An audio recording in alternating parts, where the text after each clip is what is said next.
we need to ask ourselves what necessitated the sacking of the cabinet, if I would put it like that. And the president himself promised, you know the words he used, that is an opportunity for him to constitute our broad-based cabinet, free of corruption and many other things.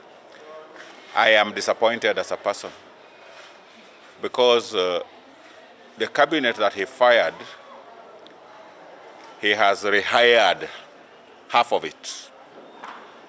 And the people he has brought back are the same people whom people have been crying about.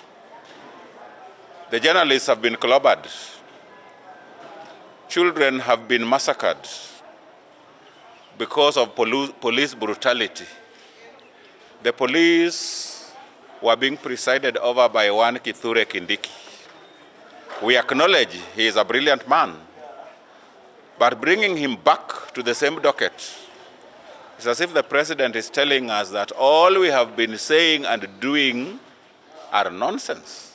And therefore, he is appreciating that Kithure Kindiki did a good job by presiding over the massacre of the children of Kenyans.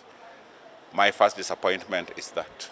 The second disappointment is on recycling Aden Bare Duale back to defense. I don't think he has performed very well. And even letting the armed forces loose in the street was his brainchild. So president is endorsing all those things that people think were bad. And that is why I am disappointed. I don't think we have a legislature that we can rely on. History has put it that Parliament, as it is today, especially the National Assembly, is in the pockets of the President. And therefore, I'm not expecting anything from them. There is going to be no change because Ruto does not believe in change. We are going to see the status quo, and that is what he advocates for. So the firing of the cabinet was hoodwinking people. And I think what the president has done, he has made people to be more angry, and probably he doesn't want people to leave the protests. He is refueling the protests. And even when he is asking who is really funding the Gen Z protest, I think he is the greatest funder by the kind of actions he's taking. I'm not expecting anything good for this country to come out of what the president is about to do now, because he has shown us that he's not interested in change. The pressure must be exerted, because dictators only listen to pressure. And I think where we have reached now, the president has shown that he's a kind of a dictator. And therefore, as I said earlier, that we are not expecting much,